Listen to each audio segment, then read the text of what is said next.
So good evening, everyone. My name is Ashley Studholme. I'm the Executive Director with the Prince William Conservation Alliance, and it's such a pleasure to have you here tonight for the Fungus Among Us, a two-part series with our guest expert, Robin Firth.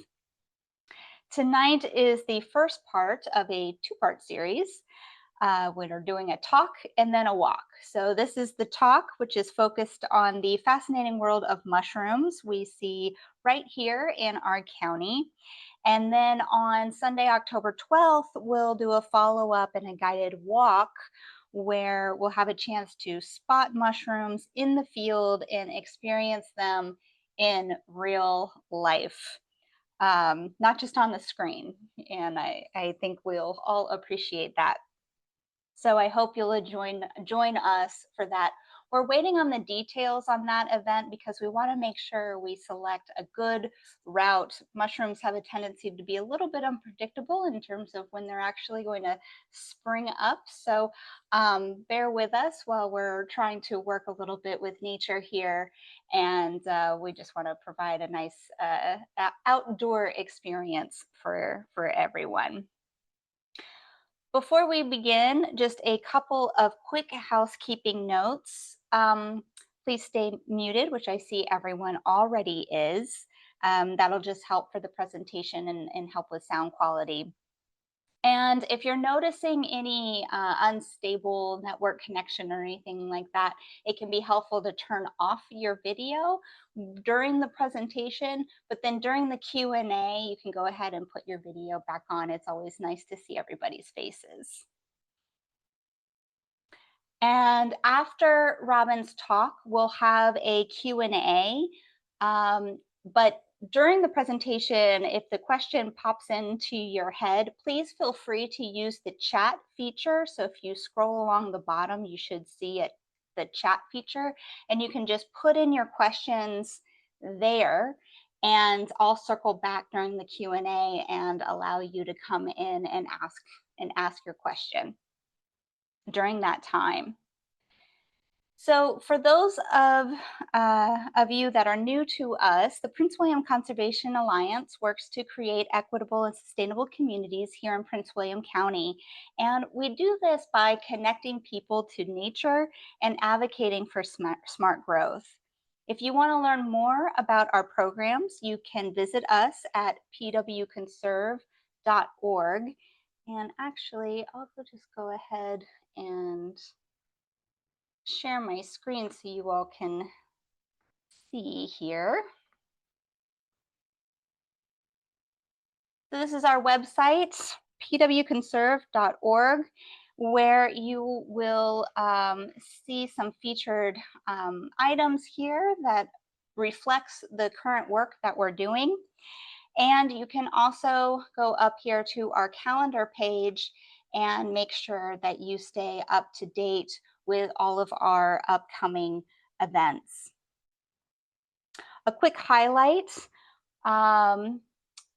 is that we recently initiated our Smart Growth Vision, the 3 R's of reaching our potential for Prince William County. And you can check that out by going to our front page here and checking out our story map and reading through our vision for how we can accommodate growth and protect the natural resources that we all deeply care about. You can also see that we are hosting our annual fundraiser event, which is titled The Ripple Effect, Protecting Our Waterways, where we are honoring Dr. Jack Kuyujimin for his contribution in protecting waterways throughout Prince William County and the Occoquan Reservoir, which is a critical drinking water resource for our region. While you're here, as you're learning about what we do, if you want to support us, you can easily do so here by clicking the donate button, and that will take you to a secure page where you can support our efforts. And if you value programs like tonight's or others that you see on our website, all of these programs are possible because of your support. So whether it's $20 or $500, every contribution helps us continue to bring quality nature education to the community and smart growth advocacy. So thank you again for that. I'll stop my screen there. So thank you again for being here tonight and for supporting local conservation efforts. And now, without further ado, I'll turn it over to Robin Firth, who can introduce himself. And I'm just delighted to learn more about the mysterious world of mushrooms that are right at our feet. So, Robin, thank you again, and I'll turn it over to you. Thank you so much. It's really nice to be here tonight for you guys. My name is Robin Firth. I work for Prince William County's Mosquito and Forest Pest Management Division as our forest pest specialist. So I spend a lot of time out in the woods. I'm an arborist, but most importantly for tonight, I'm an amateur mycologist. So I'm going to share my screen here and we'll get the presentation started.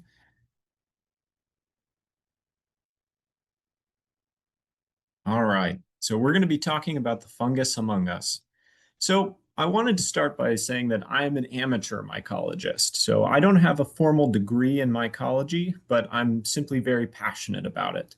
Mycology is a hugely deep field with so much information that we won't really necessarily be able to cover all tonight.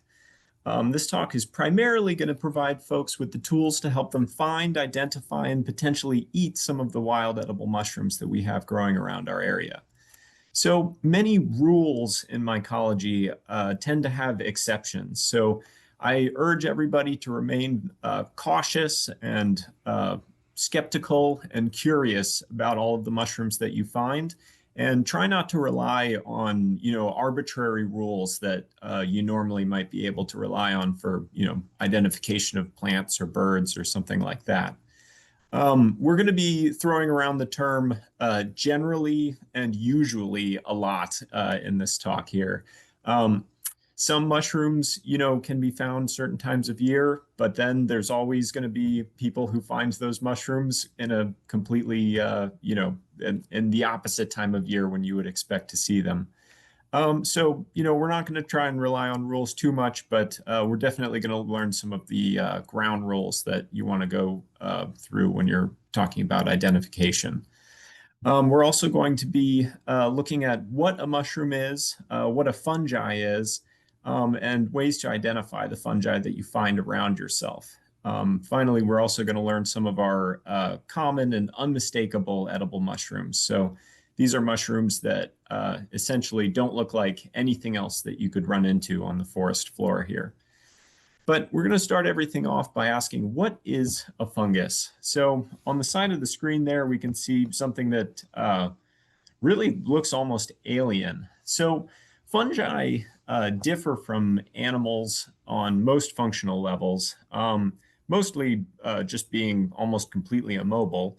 But they grow from the ground, which tends to remind people of plants most often. So a lot of people mistake fungi for plants, but fungi differ from plants because they contain chitin in their cell walls. And chitin is the same stuff that makes up insects' exoskeletons. And sort of on an ancestral level, mushrooms are actually closer related to animals than they are to plants.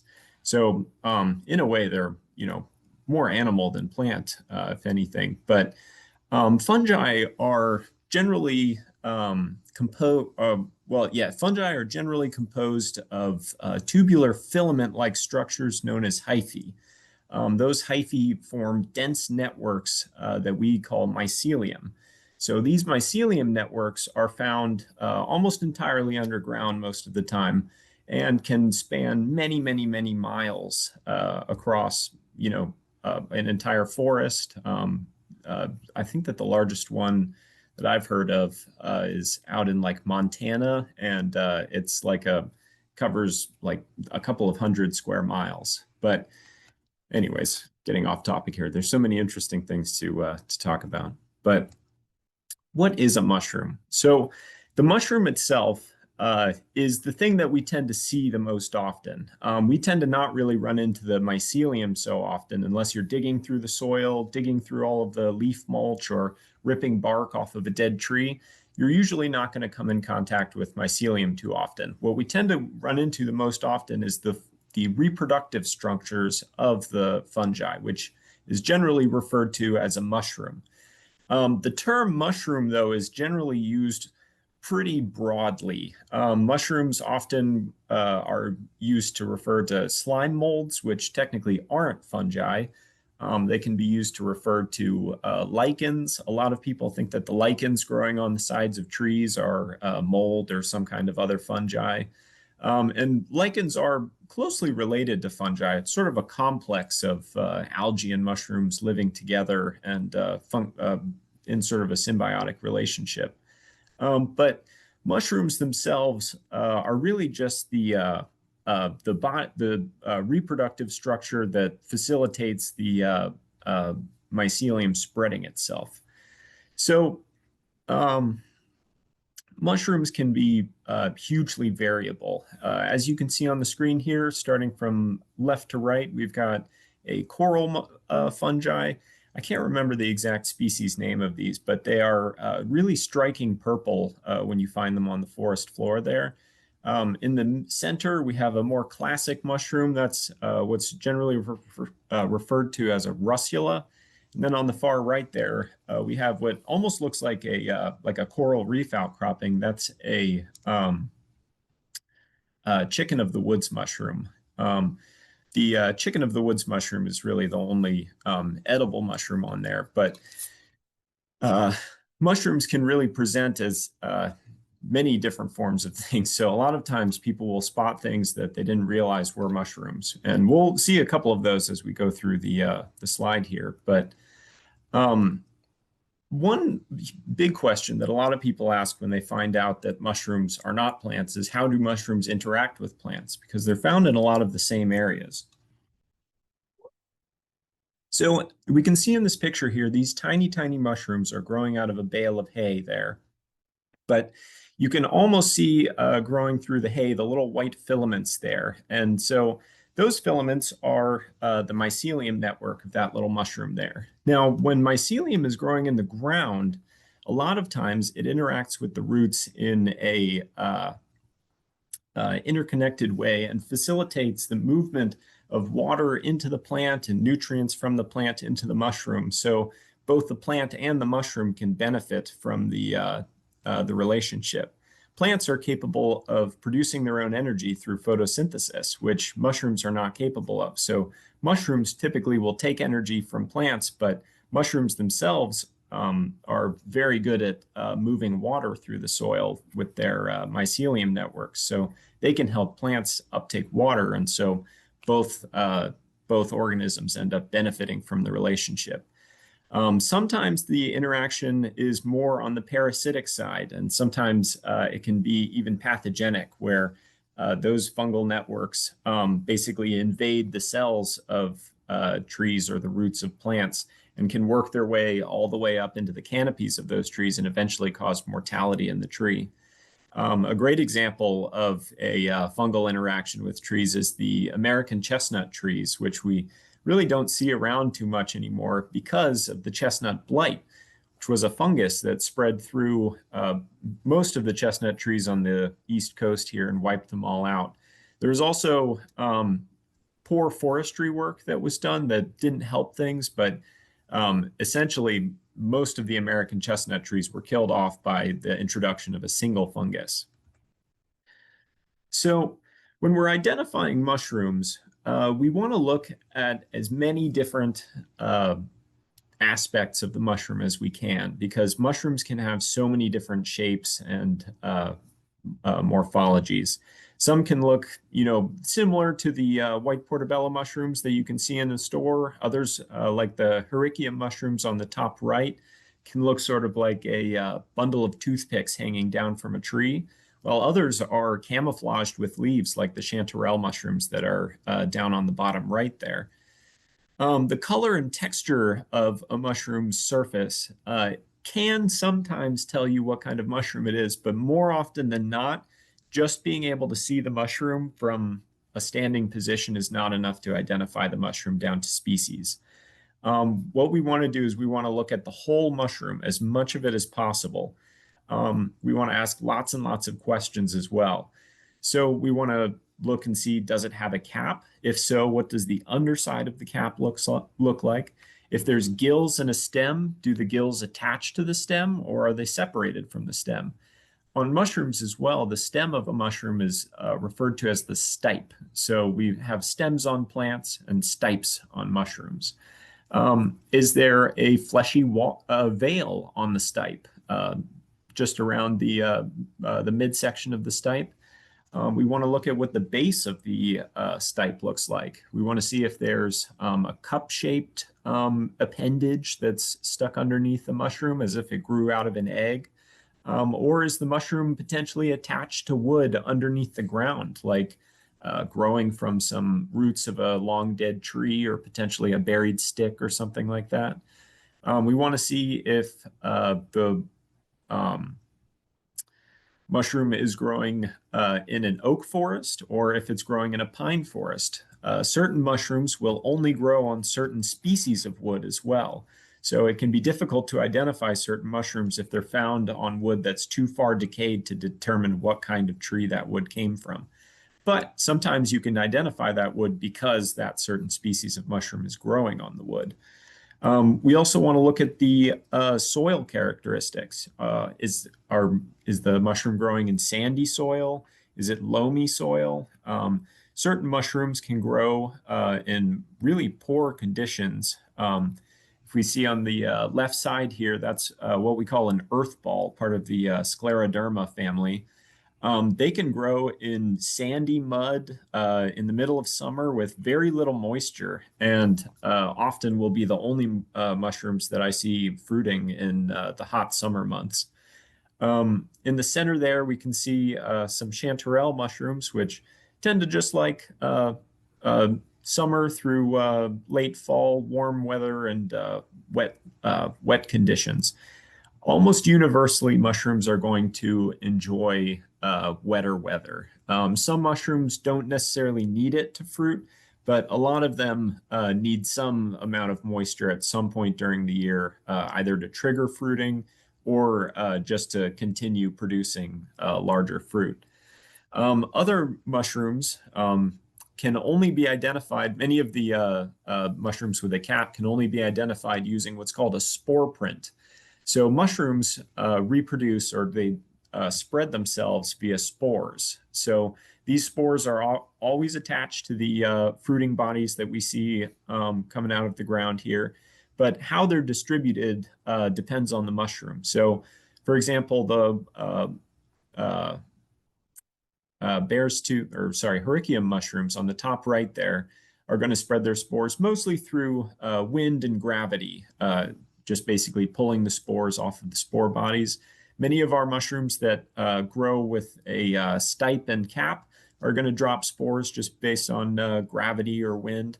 Other mushrooms, such as the bird's nest fungi, which I couldn't get a picture of for this presentation, but most of the time the spores are actually spread by raindrops falling into a cup-like fungi. So essentially the spore body is contained within a cup, and when raindrops fall into the cup, it splashes the spores out and around and spreads out the mushroom that way.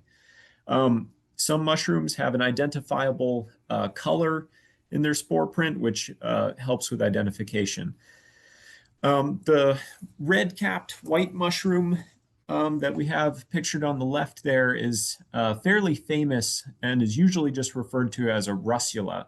That's because these red-capped, white underneath mushrooms are extremely difficult to identify even with a spore print. Many of the times the spore print will just be white. And I've heard that one of the most effective ways to identify them is based on the shade of red of the cap.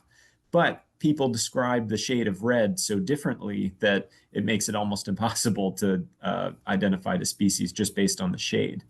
A lot of times for these more difficult to identify mushrooms, in addition to the spore print, sometimes microscopy is required. So you have to put the spores or sometimes part of the spore the spore body, the gills, underneath a microscope, and then zoom way in and just see what the spore structure actually looks like under a microscope. A lot of times, for me, an amateur mycologist, if I'm having to look at spores under a microscope, to me, that means that mushroom is too difficult to identify to be worth eating. And so I don't even try to eat any of those mushrooms, just because if I'm wrong, I'd prefer not to have gone through all of that effort just to have a bad stomach ache. Getting into being wrong about identification, though, some mushrooms are absolutely deadly to eat. Only the left mushroom on this page that I have pictured here are poisonous, but some mushrooms can be deadly poisonous from simply eating a single mushroom. So it's never a good idea to just guess and check with mushrooms. We always want to get a positive identification absolutely before we even think about preparing a mushroom to be cooked and eaten. Color is often not a descript or is not going to inform us whether a mushroom is poisonous or not. For example, the mushrooms in the center page there, the bright orange mushrooms, are actually a tasty edible mushroom. They're a member of the chantarelle family, and despite their orange color, they have a very fragrant and sort of earthy flavor, and they're great to add to all sorts of soups and things like that. The mushrooms on the far right are Lactarius indigo, the blue milk mushroom. I found those up in Prince William Forest Park, and they are bright, vivid indigo blue, and they actually bleed blue, what we call latex. The sap of mushrooms is referred to as latex, but they bleed this blue latex all over the place, and they're actually completely edible. They also have no dangerous lookalikes. There's nothing that has that same blue color and will bleed the blue latex. They don't taste excellent.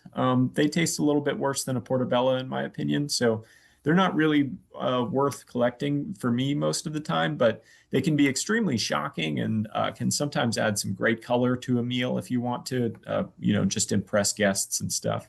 But it's another good example of what ordinarily would be seen as maybe a warning color, as basically not meaning anything in the mushroom world.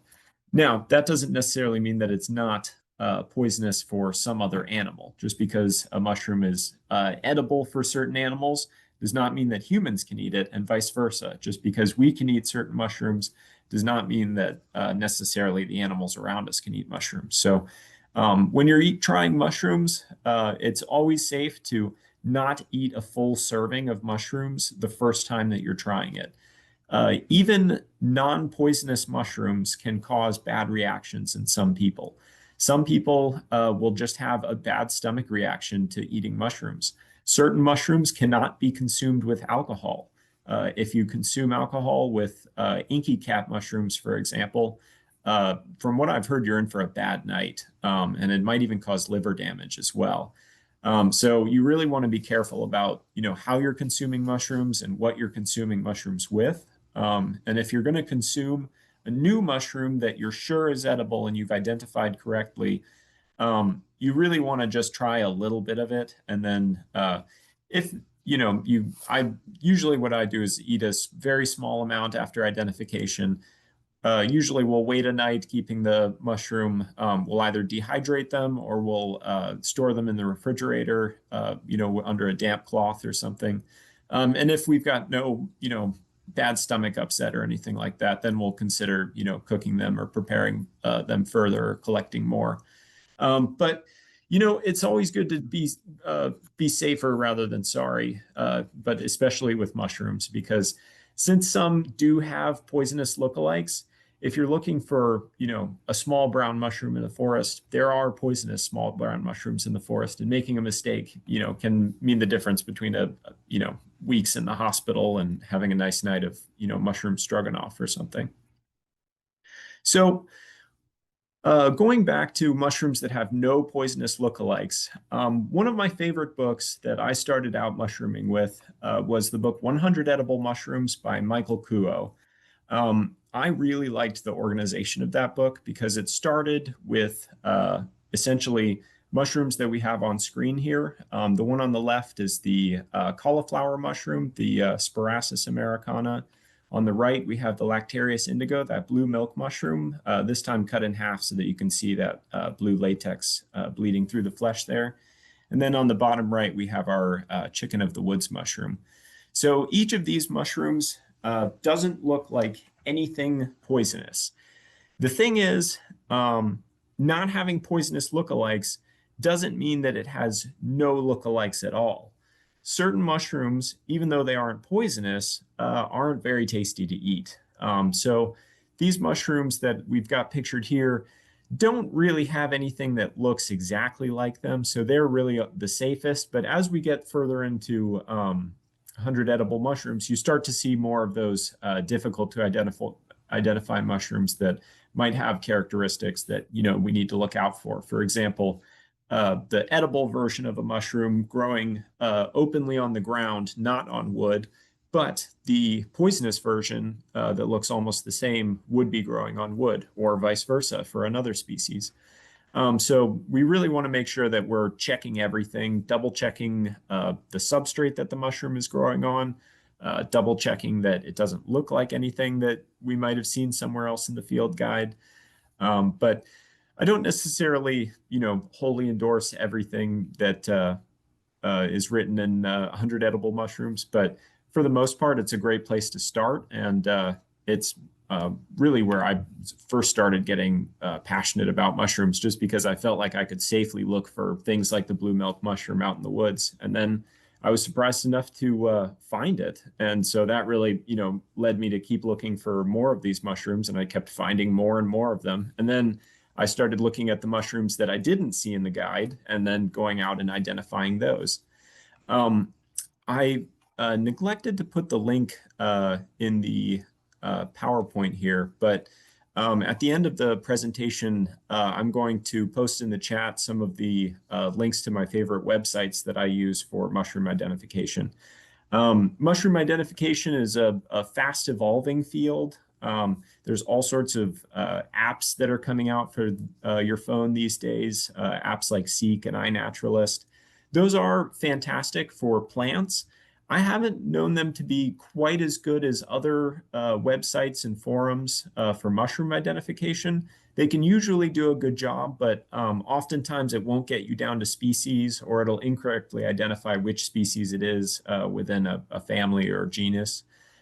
So I urge you not to just use your phone to take a picture of a mushroom and then have your phone identify the mushroom.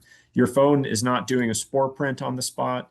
Your phone isn't likely taking into account what kind of forest you're seeing or what the weather is. Sometimes the phone knows what season it is, but sometimes that's up for debate. But I really like the website mushroomobserver.org, and I'll write a link in the chat at the end of the presentation so that we make sure that that's saved there.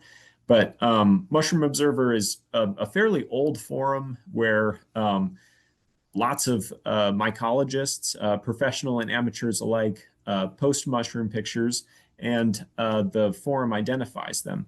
There's also, I've heard that Facebook mushrooming groups, the local, I think it's like Capital Mycology group, is very good, and there are very intelligent people in there. Most of those people use all of these forums together. So a lot of times if you post in one forum, you'll get a lot of the experts from another forum. So in this day and age here in the future, it does seem like mushroom identification is getting easier and easier, and it's easier to access experts and get expert opinions on things. So going back to poisonous lookalikes, not meaning that there's no lookalikes at all, certain mushrooms like the turkey tail mushroom, which is considered a medicinal mushroom, but not necessarily an edible mushroom, has several very common, essentially inert lookalikes. So these are lookalike mushrooms that are not known to provide the same kind of medicinal benefits that turkey tail mushrooms provide. So on screen here on the top is actually not turkey tail mushrooms. Those are Trichaptum biforme, which is often called the violet tooth polypore. you can kind of see that violet lip along the edge there. But if you were to look at the underside of those mushroom caps there, you would see that it actually has sort of stalactite appendages that hang down from the cap rather than many tiny pores, which would be which is what's found on turkey tail mushrooms. Now, underneath the trichaptum there is, again, not turkey tail mushrooms. Those are Sterium austria, which is the false turkey tail mushroom. So on the screen here, we've got two mushrooms that are very, very often misidentified as turkey tail mushrooms and often collected and used as turkey tail mushrooms inadvertently, especially with the Sterium austria, which is considered what we call a crust fungus. So crust fungi differ from our polypores and our guild fungi because essentially they have a smooth pore surface. So if you were to look at a polypore mushroom, which has many tiny holes underneath the pore surface, you would see what looks like tubes that form those pores, whereas crust fungi essentially just have a smooth, flat surface where they distribute their spores from. So these mushrooms on the screen are finally turkey tail mushrooms.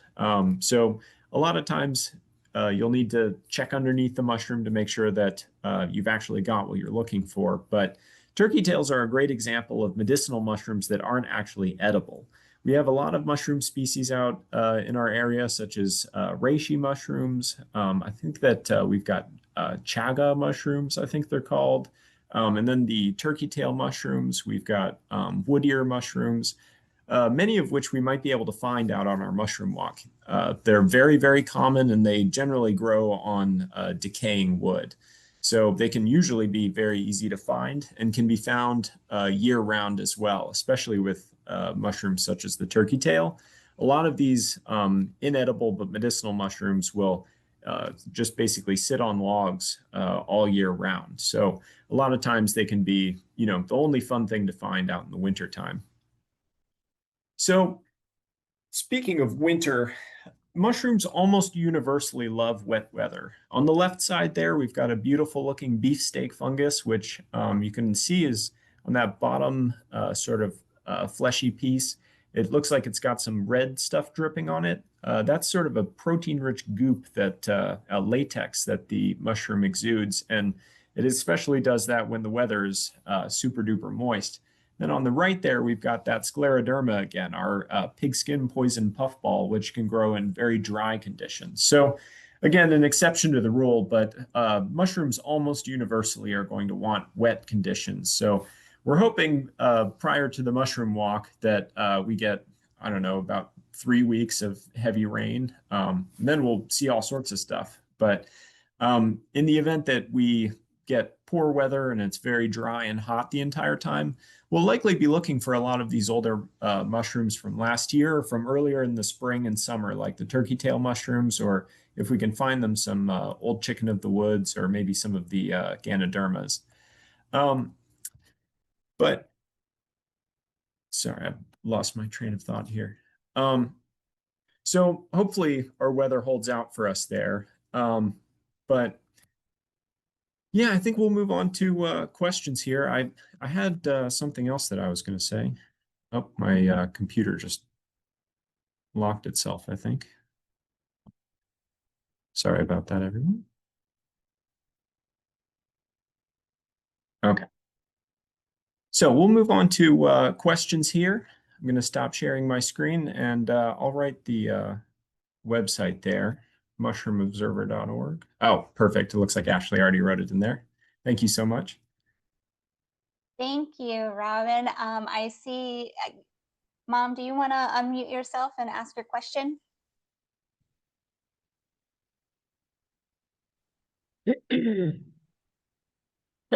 Hi. I thought I recalled that turkey tail was one of the mushrooms that's in those special coffees these days. Is that right? Yes, a lot of times you'll see turkey tail in there. I've heard people say that turkey tail have a lot of antioxidant qualities. I don't think that they have any tasteful qualities, but I don't like coffee either. So maybe mixing the two tastes good to coffee lovers. I've also seen, I pictured it a couple of times in my presentation, the sort of tooth mushroom, the hericium, the bear's tooth, boar's head, hedgehog mushrooms. Um, those mushrooms are also said to have a lot of medicinal benefits. I've heard that they've got properties that are supposed to like protect against the amyloids from Alzheimer's disease. So I've seen that mixed in with those coffees a lot and mixed in with a lot of other like superfoods and stuff like that. So I don't have a professional degree on this. I'm also not, a nutritionist, so I can't really speak to, definite health effects, but that is, yeah, I have heard about turkey tails and curriculums especially. Okay, I was just asking the question because you're consuming it. You're saying it's not edible. And so I It's was just a little it's confused about the terminology, I guess. Yeah, it's not edible in the sense that you wouldn't like fry it in butter and then serve it with pasta or something like that. It's certainly edible, but if you were to just eat it by itself, it would be similar to eating like wood or cardboard or something like that. So typically it's ground up into a powder and then yeah, mixed with coffee or mixed with some other drink. It can also be extracted as a tincture, if I'm not mistaken. A lot of these medicinal mushrooms you can actually make extractions from. Um, I'm not super well versed in that. My sister actually does a ton of that. She lives up in Canada, but she's constantly asking me for small glass vials to make like alcohol tinctures with, and is Hmm. always asking Hmm. me to look for mushrooms when I'm out at work. Yeah, Thank you. turkey tail you can also decoct, and so making a decoction means you just basically you boil it for at least 40 minutes, and that's another way that you can prepare it. I do think it would probably be better mixed with some tastier things. So you could throw some, burdock root or some other things in there, but that's another preparation for sure. But yeah, that was a really helpful distinction of, you know, something that is edible, but perhaps not palatable. Right. And usually for those wild mushrooms where it has no poisonous lookalikes, sometimes it can have unpalatable lookalikes, especially for the hen of the woods mushroom, which unfortunately I didn't have a good picture of. There's also a very similar mushroom known as the black staining polypore, which looks almost exactly the same. Usually they start to turn a little bit black as they get older. And I think that there's a couple of other close lookalikes as well. But really the best tasting one is the hen of the woods, and they get kind of progressively worse tasting as you go through the other lookalikes. And so I've run into that a couple of times where I'm like collecting it and I'm cutting through it with my knife, and it's like, wow, this feels really tough compared to what I was expecting. And so that's kind of your first indication that perhaps you've got a false ID. But yeah, unpalatable, and medicinal mushrooms aren't always going to taste good, but usually, medicine doesn't always taste great, right out of the box there.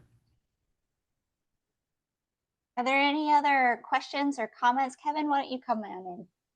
Yeah, I have a couple questions. I was really interested to hear that you found that blue lactarius in Prince William Forest Park, and I was wondering if you could give any other examples of experiences where you found mushrooms at particular specific spots in Prince William County that you found notable, and where. Well, I tend to find that sort of it's sort of the woody area that comprises sort of Dale City moving into Prince William Forest Park, sort of from like Lake Ridge all the way down to where the forest park starts, and all throughout the forest park, obviously. That whole area just seems to have a lot of older age oak trees. You tend to see a lot more mushrooms. I meant to go over this in the talk. You tend to see a lot more mushrooms when you have older forests. The more forests you have, generally you have more plant diversity, and those plants are symbiotic with fungi. I meant to mention that as well.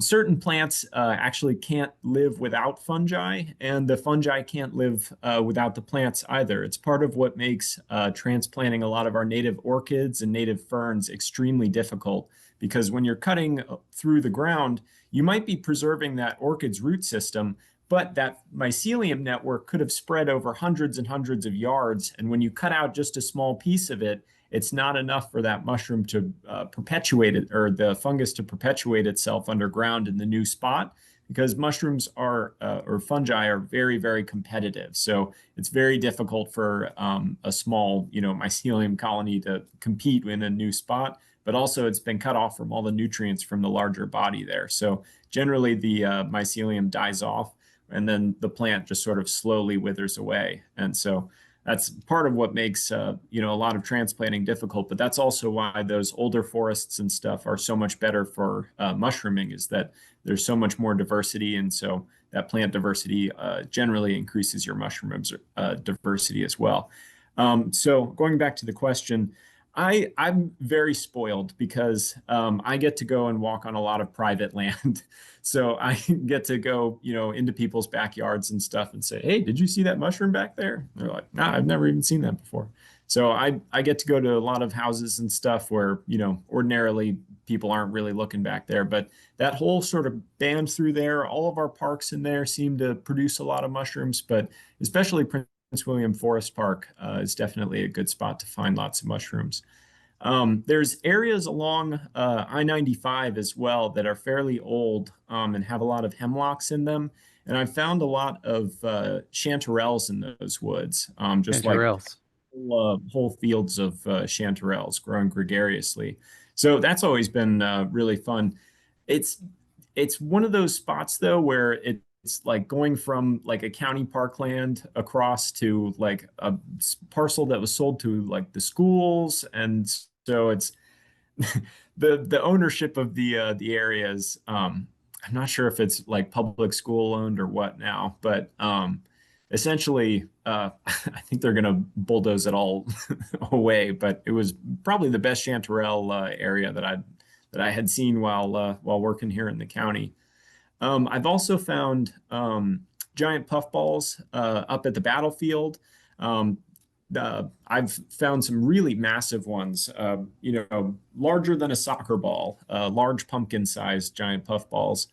Um, they are also edible, in case anyone is ever interested. I've heard that they're best prepared like French toast.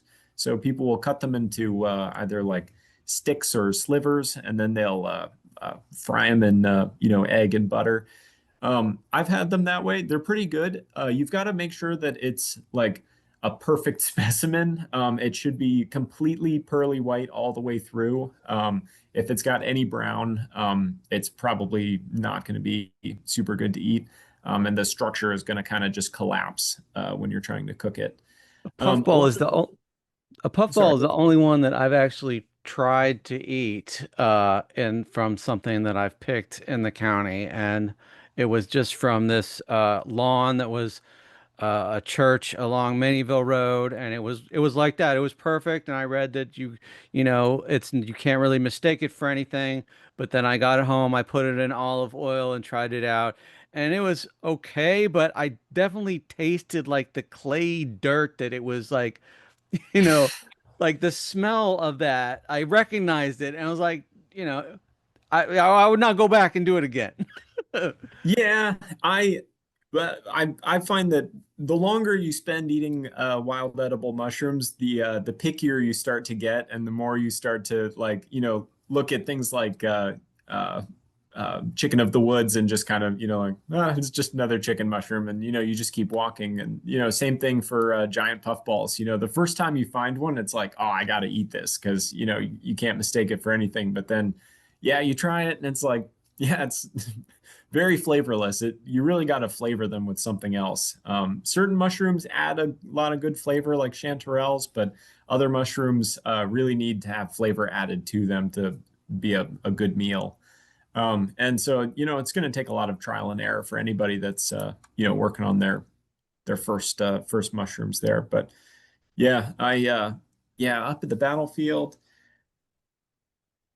Yeah, those are my favorite spots. There is also down along like the Neabsco area is you can find some really good spots back in there. There's a lot of good stuff up by like Ripon Lodge and then back in the Hmm. woods there. They've Hmm. got a lot of old walnut trees and stuff like that. You can find some interesting stuff there. A lot of Related, times, I oh, was sure. wondering what is the, what is the, if you find mushrooms on at Ripon Lodge or county park, what is are you what is the protocol? Is it officially like banned, or is it okay for non-commercial use like it is at the Virginia Wildlife Land Resources property, or what I wanted to ask about that since you work for the county. Yeah. So well, working for the county, they tell us not to collect anything. Right. But um, as for private citizens, as far as I'm aware, as long as you possess a valid hunting or fishing license, or it might be a combined license, you're allowed to forage and collect mushrooms for non-commercial purposes. So, as far as I know, anybody's allowed to just go to a county-owned park or even a wildlife management area. And as long as you've got that license there, you are allowed to collect mushrooms and consume them for yourself. Um, be I sure to double actually check think that for any kind of, yeah. I was just going to say, I think DWR actually has a specific foraging license that you can get. Oh, But okay. it could also be that I'll look into that for folks and I'll Yeah, that's provide handy that. because I know some people don't need to, have the hunting part of the license or yeah. I know that when I bought my fishing license, that's it included under there. But yeah, I think that I did It see probably is, the but foraging license and there. I definitely would encourage anyone to get a fishing license. That's one of the best ways that you can support our the Department of Wildlife Resources. But I think that they do have like a specific foraging one too. But it's probably easier just to get a fishing license. But I'll provide that in our upcoming in the I was going to say show notes, the email that I'll send out with additional information after this talk. It's like show notes. Yeah. So one thing to note about finding mushrooms and asking mushroomers about where they find mushrooms is a lot of times you'll find that you'll get amorphous answers or very broad answers because a lot of mushrooms will show up in exactly the same spots year after year. So if you find a good spot to find chantarelles or morels, there's a very good chance that they're going to come back the next year. So if you tell all of your best friends about the morel patch that you found and exactly where you found it, there's a good chance that the next year when you come back to that patch, your friend might have already cleared out all the morels there. So, when you do find some good mushrooms, you can keep it to yourself and or you can share it. But yeah, if you're getting into mushrooming and you're wondering why nobody is telling you where the best mushrooming places are or what the best spots to find the good mushrooms are, it's really just because nobody told them where the best mushroom spots are starting out. So that's sort of part of the fun is finding the best spots around. But most of the older aged parks look for big trees is a lot of times what I'll do. Look for big trees and then look for fallen wood underneath them. And doing those two things together will almost always lead you to some kind of mushroom somewhere. Have you ever At the found very least, morels in Prince William County? yes, I have. Yeah, both Prince William and Fairfax County. It's always in the spots that you would not think to find morels. It was in a ditch next to a road, growing just out of the grass in like an open field, and that's not typically what I think of as morel habitat. Usually they're symbiotic with oak trees, but I mean there was oak trees nearby, but it's like not exactly what I was expecting. And I tend to find more of the black morels than I do the larger yellow ones. But they're both equally delicious. But We also have some property down south in Culpeper where we find mostly the yellow morels. So I'm not sure, whether or not they prefer, what we've got growing out there compared to what we've got growing up here, or out in, you know, wherever or where I was finding them out by the battlefield. But yeah, they're around. They're devilishly tricky to find though. They really do blend in with leaf litter much better than you would expect from pictures. A lot of times pictures really don't do it justice. I wish that they would zoom them out like a good 5 or 6 feet so that people can really lose them in the leaf litter and kind of like learn what the mental picture that they need to be looking for is. Because once you start to find them, it's like they just keep popping up in your vision. And, it's like, oh, there's another. Oh, there's another. There's another. So, it's one of those mushrooms where usually if there's one, there's more. Sometimes that's not true, and you found the only one in the entire area there. But a lot of times, if you find one, you can find another if you're just really diligent about it. And especially due to how the mycelium networks work, is it's going to fruit from one spot. It's probably going to fruit from multiple spots along the mycelium network there. Thanks, Robin. I really appreciated your comment about, the relationship with older forests, and that punctuates one of the many reasons why we consistently advocate for protecting intact, tree canopy. There's a big difference between, bulldozing things and then planting trees versus protecting what is actually there in terms of just the benefit to the wildlife and the diversity that's there. I mean, actually like replanting a forest, I mean, that just takes centuries to reestablish in many cases. Absolutely. And so that really highlights the importance of that point. Um, does anyone else have any comments or questions for Robin? Yeah, go ahead. I was just going to comment that one place that I've seen a lot of mushrooms at is Mesa Neck Wildlife Refuge. Oh yeah. Yeah, so the wildlife refuge part of it, walking out there, I almost always see mushrooms. Oh yeah. Yeah, I never get out there often enough, but yeah, that's a gorgeous park out there, especially if you can travel it by kayak for some of the way that when you're not looking for mushrooms, but hard to find them out on the water. For sure. For sure. Any other comments or fun experiences looking for mushrooms? I found like I'll list a couple of the experiences of mushrooms that I've seen in Prince William County, and I for a long time I noticed that in Vets Park there were these locust trees that had shelf fungus on them, and I wondered what they were for the longest time. And then I learned that cracked cat polypores were specifically ones that grew on black locusts. So I think that's what they are, is the cracked cat polypore. And then the other experience I had was there's this patch of woods near Chin Park that is now in front of the Jenkins Elementary School, which is the a place that I found the lion's mane, the Herculum. Is that what was it? Uh, yeah, it goes by a ton of names, but I usually call them Hericium Hericium. mushrooms. Hericium. Yeah, but yeah, Yeah. lion's mane. I've heard bear's tooth, boar's head. I hear all these different names for them, so I usually just go with Hericium. Yeah, and that was just a really memorable find because I didn't know anything about it and it just looked really weird.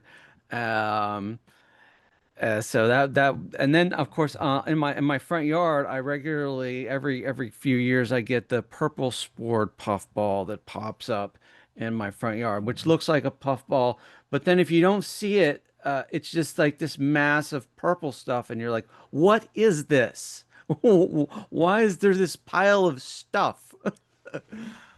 So Yep, it can be kind of slippery as well if you land like heal into one of those. It's a very interesting substance. Yeah, that's basically a mass of the spores, that purple stuff. But if you ever get a chance, just like squeeze it between your fingers because it's like the finest powder, but like in like a gel almost. It's crazy.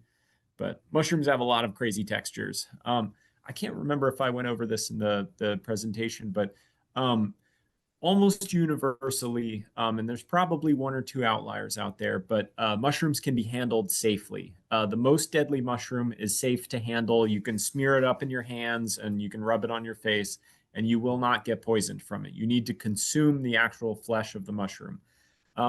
I say that I'm sure that there's some mushroom that has sap that can make you itch like poison ivy or something like that. But for everything that I've heard, you can essentially rip apart and touch and feel and look at any mushroom, and you'll be perfectly fine. Yeah, I've seen You- experts say that you can even the experts say that you can even taste the deadly mushrooms because the deadly molecules are really big. And if you just taste it and then spit it out, then you're fine. I would not do that, but I, that's what they say. yeah, I always hesitate to add that part. Someone usually does add it just in case. But yeah, I never want to say that because I don't want to encourage beginners to be, smacking on mushrooms and, taste testing things. But yes, from what Probably a I've good heard, idea. that can work. There's a number of funny sayings that go along with mushrooming. You can eat anything once, is the saying that I usually hear. There's also there are old mushroomers and there are bold mushroomers, but there are no old bold mushroomers because they all died from eating random mushrooms. But yeah, so always be safe. It's great to have enthusiasm for it, but don't put anything in your mouth that you aren't exactly sure what it is. Similar to, eating plants and stuff. You wouldn't just stick things in your mouth just because it looks like it might be the thing that you're looking for. As we're rounding out our time together, you mentioned a little bit about, foraging legally and some of uh, the secrecy among mushroom hunters. Are there other like foraging ethics that you want to share with folks here? Yes. So many mushrooms, some don't mind being essentially yanked from the ground, but typically we like to not disturb the mycelium as much as we can. The mushroom is the fruiting body of the fungus itself living underground, but we still don't want to like basically yank off the branch of the tree trying to get the apple off of the tree. So usually mushroomers will carry like a small knife or something like that, something sharp that they can use to sever the mushroom at the base so that they can collect the mushroom part that they want. They can leave the dirty base in the ground, and they also disturb the mycelium a little bit less there. It's also usually a good idea if you find just one cluster of mushrooms, for example, that may be consisting of multiple shelves, to remove some of the shelves, but leave some of the shelves behind so that they can still spread their spores. So generally, we try not to collect 100% of the mushrooms that we find. We want to leave some behind so that they can spread their spores. You can help them spread their spores too with some species by just throwing them as hard as you can across the woods. But in general, we do want to try and cut things off at the base so that we're not disturbing that mycelium, and we want to make sure that we're not collecting 100% of whatever we're going out there to find. We want to make sure that this is a sustainably harvested resource here. We're not trying to drive all of our mycelium into smaller and smaller fruiting bodies to avoid predation or something.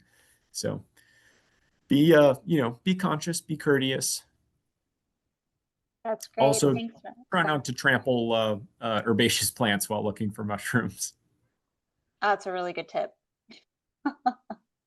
Walk lightly. All right. Are there any last burning questions for folks or comments or anything that people want to share?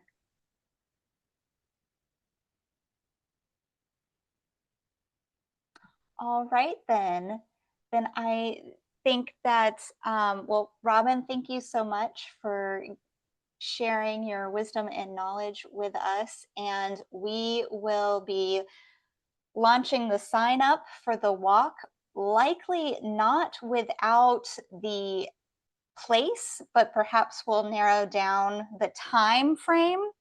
And as the date approaches, we'll decide on the exact location where we will all get together and look for some of these mushrooms that Robin highlighted for us tonight, and hopefully even find some more specimens that perhaps we can key out together and learn a little bit how to do that and identify on the fly. So with that, thank you, everyone. Enjoy your evening. I'm hearing rain outside, so that is a good sign, at least for us here at the eastern end. So have a wonderful evening. Thank you, everyone, and happy mushroom hunting.